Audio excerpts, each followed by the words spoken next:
E rapaziada, então, eu vou dar continuidade aí, vou falar um pouco da sepse, tá? A sepse ela não é uma doença autoimune propriamente dita, tá? Ela é uma consequência aí de várias doenças infecciosas, num estado bem grave, assim, dos pacientes, tá? Porém, eu vou colocar ele na doença autoimune aí porque faz um pouco de sentido a fisiopatologia dela. Bom, por quê? Porque a sepse, o que que ela vai ser? Ela vai ser um ataque do corpo, tá? Em relação ao agente etiológico infeccioso. Então, o paciente vai estar infectado por algum agente etiológico. E a sepse vai ser o quê? Vai ser um dano, tá? Vai ser a resposta inflamatória, ou seja, o uso de interleucinas, TNF-alfa, né? Que é o fator de necrose tumoral e tudo isso, eles vão atacar demasiadamente esse agente etiológico, tá? E esse ataque totalmente desproporcional vai causar inflamação no paciente, né? Vai prejudicar o paciente, vai atacar o organismo, tá? A sepse ela é muito mortal, né? Ela é mais de 60% das vezes que tem uma sepse, o paciente falece, tá? É, e a sepse também, ela está relacionada, como eu falei, com o agente etiológico. Então, se o paciente tem uma infecção por algum agente etiológico, pode ser vias respiratórias, cérebro, rim, né, qualquer um, e ter essa como pode dizer, esse hiperataque, por assim dizer, dos mediadores, então a gente possivelmente vai ter uma síndrome da resposta inflamatória sistêmica, que eu vou falar posteriormente, caracterizando a sepse, tá? O que a sepse é, então, em termos fisiológicos? A sepse é uma infecção, tá? Uma infecção no corpo com lesão de órgão-alvo, tá? E eu vou falar sobre eles. Bom, quais são as pessoas que têm mais chances de ter a sepse e de ter problemas, né? De ter o falecimento, possivelmente, por causa da sepse? Bom, pacientes de alta idade, né? Pessoas com uso de imunossupressores, pessoas com doenças autoimunes, né? Já falei muito sobre doença autoimune aqui, falei sobre lúpus, falei sobre miastenia grave, falei sobre artrite reumatoide, falei recentemente sobre a síndrome de Renault, muitas doenças autoimunes que podem fazer com que o paciente tenha esse fator de risco de ter uma sepse, tá? Pacientes com diabetes, pacientes com doenças já crônicas e pacientes com câncer, pacientes oncológicos, tá? Uma coisa importante mencionar é que você pode ver que a maioria está relacionada com o sistema imune, ou seja, o sistema imune está debilitado, tá? E pessoas também com doenças imunossupressoras, que nem eu falei, como por exemplo o HIV, também tem esse risco de ter sepse, tá? Bom, como a gente vai fazer o manejo então?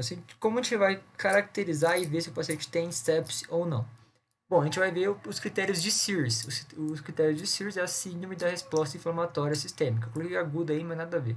Síndrome da resposta inflamatória sistêmica, tá?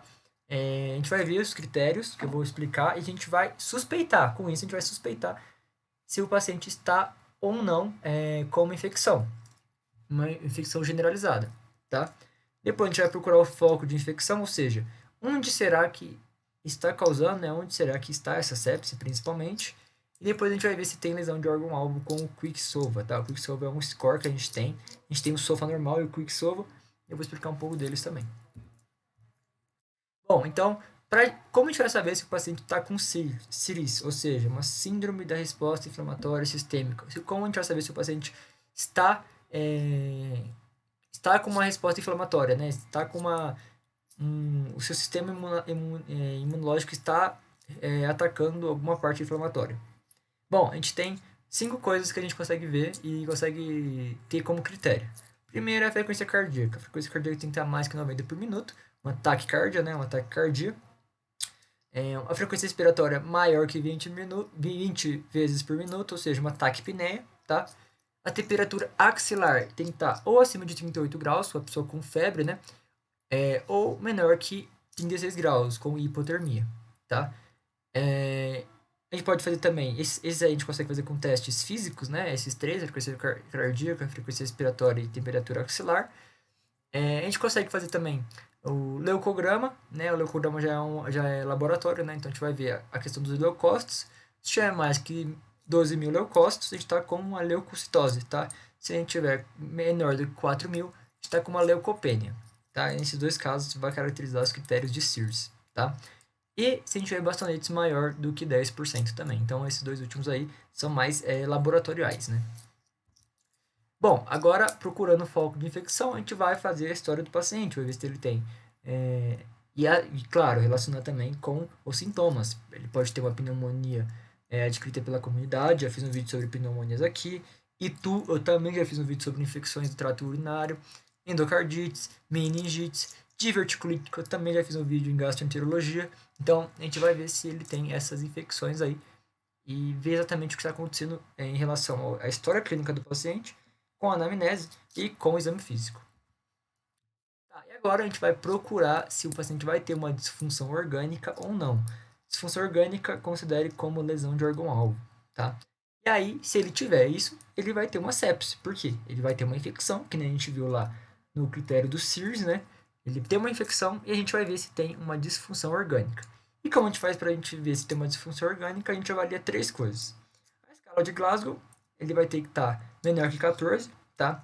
A gente sabe que a escala de Glasgow está relacionada totalmente com a condição neurológica do paciente, ou seja, se ele está respondendo a comandos, se ele está abrindo o olho, né? Se ele está fechando o olho, se ele está falando palavras apropriadas, se ele tem noção de espaço-tempo, se ele se movimenta, né? Faz a contração dos músculos, então tudo isso relacionado com a escala de Glasgow, tá? Aí a gente vai ver também a pressão arterial dele.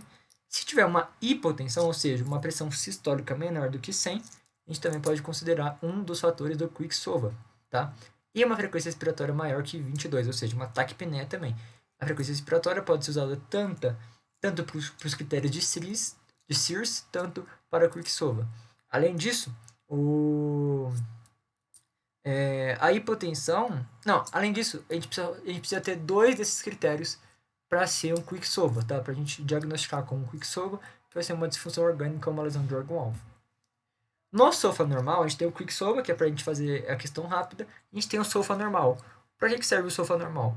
O SOFA, ele serve para a gente ver e está mais relacionado com exames de laboratório, tá? Então a gente vai ver, por exemplo, o lactato, a creatinina, que vai ajudar na parte renal, a gente vai ver como está a situação renal, ver a saturação de oxigênio ao invés da frequência respiratória, porque a saturação de oxigênio a gente vai ver se está tendo a captação do oxigênio pelas hemoglobinas e a gente está conseguindo nutrir, não está tendo uma hipoperfusão, tá?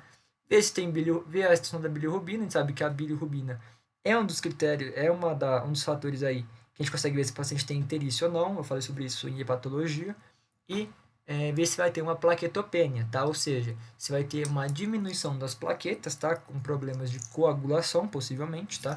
Então, se a plaqueta tiver menor do que 100 mil unidades, a gente pode considerar também uma plaquetopenia. Então, a gente vai ter problemas na coagulação também do sangue. Tá bom, se a gente fez tudo isso, viu que o paciente tem sepsis, como a gente vai tratar? Bom, a gente vai ter que tratar ele muito rápido, porque, como eu falei, 60% das vezes o paciente acaba morrendo, infelizmente. Como a gente vai fazer isso? A gente vai fazer estabilidade hemodinâmica, uso de antibióticos e uso de remédios vasoativos, tá? O conserto hemodinâmico, né, a estabilidade hemodinâmica, a gente vai fazer com o uso de soro fisiológico ou ringer lactato, tá? Normalmente a gente vai usar 30 ml por quilo, tá? Agora, além disso, a gente vai ter que fazer o uso de antibióticos, já que a gente está falando de uma infecção, tá? A gente vai usar antibióticos de amplo aspecto, como ceftriaxone, azitromicina, ciprofloxacina, ou até mesmo, em alguns casos, como infecções respiratórias, a gente pode usar amoxicilina com clavulanato, tá? Ou amoxicilina com ácido clavulânico, né? Que algumas pessoas falam. A gente sabe que eu já falei sobre ceftriaxone aqui no canal, falei sobre a azitromicina também, que é um macrolídeo, o ceftriaxone é uma cefalosporina de terceira geração. Ciprofloxacina eu não falei, tá? Não falei sobre ela, mas é uma fluorquinolona, então eu vou fazer um vídeo também posteriormente. E a amoxicilina com clavulanato, a gente sabe que é uma penicilina, né? A amoxicilina junto com a ampicilina é uma aminopenicilina, né? E o clavulanato, ele ajuda muito na inibição das beta-lactamases, né? Que a gente está relacionado com o anel beta-lactâmico. Fiz um vídeo sobre isso, explicando certinho, em vídeos de penicilina lá nos antibióticos. E a gente pode fazer o uso de remédios vasoativos, tá? Por que a gente vai fazer isso? Para ver a situação da vascularização, tá? Remédios vasoativos são a noradrenalina e a vasopressina, por exemplo, tá?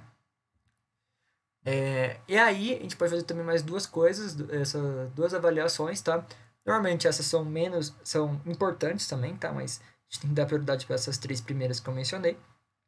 E essa aqui vai estar relacionada principalmente com a questão de laboratório. A primeira, com a dosagem de exames, a gente vai ampliar esse Quicksilver para um SOFA, né? Para um exame de SOFA, que eu falei, exame de lactato, bilirrubina, creatinina, função hepática com enzimas canaliculares, com a parte se vai ter uma icterícia ou não, tá?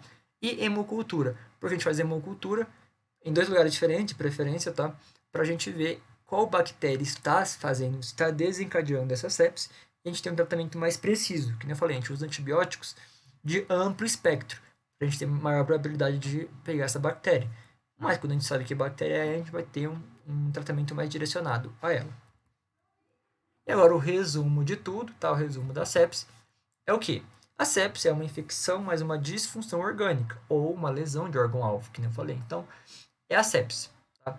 E a gente vai ter que ver o fator de risco dos pacientes, que nem eu falei, idosos, imunossuprimidos, pessoas que usam imunomoduladores, né? Enfim, pessoas oncológicas, tá? Diabetes. A gente vai fazer essa avaliação do paciente. Depois disso, a gente vai ter que ver com o paciente se ele vai ter uma CIS, né? Se ele vai ter uma síndrome da resposta inflamatória sistêmica, que nem eu falei, com frequência respiratória, com a parte de temperatura, né, do paciente, ver se ele está febril ou se ele não está, né? E a gente também vai ter que fazer a questão também da frequência cardíaca, tá? Aí depois a gente vê se o paciente está tendo uma disfunção de órgão-alvo, que é o que sofra nesse caso, né? Que é a frequência respiratória acima de 22 respirações por minuto, uma taquipneia, hipotensão, se a pressão sistólica dele está abaixo de 100, e um Glasgow menor do que 14, que eu falei, o Glasgow ele avalia a questão neurológica do paciente, tá?